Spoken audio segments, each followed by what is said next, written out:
like nilikuwa one of the students wenye nalala hiyo dorm, nalala cube 10.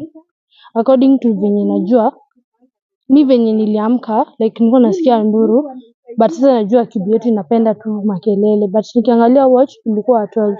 So nikiangalia nikitoka nje ya cube napatana na moto na moshi mingi, but sasa like siko najua palio moto imetoka, so I had to like nijue venye nitatoka, but sasa nikienda kutoka moto ikafunga barabara kabisa. So nikarudi na nyuma nikatoa cardboard zilikuwa kuna shirumi inakuanga hapo, so nikabidi nitoe cardboards niruke. So the moment niliruka nikaona tuna wengine wanapita the same way, but the time niliruka nakuanga na shida ya mguu, so mguu yangu ikakataa like move, so ikabidi nibebwe nikaletwa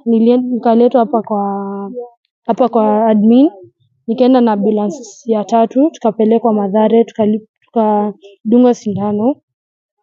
After hapo nikapigwa transfer nikaenda St Joseph, nikapigwa x-ray mbili but haikuwa inaonekana kitu.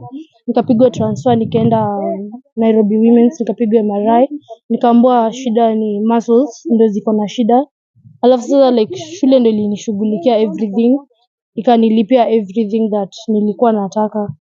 Venye naweza sema our school like ni one of the national school, it's a perfect school. Siwezi peana any negative things about shule yetu because naipenda sana, like according to meals ziko sawa, administration iko sawa, kila kitu iko sawa, it's a perfect school.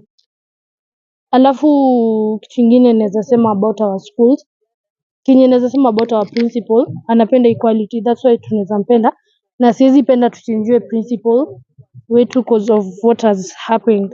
So like mimi kenye naweza omba tusichangiwe principal because huyu principal ni mwenye anapenda equality, ana treat everyone equally, na walimu pia they treat us equally, like hakuna mwenye anapendelewa ati mwenye analetewa staff.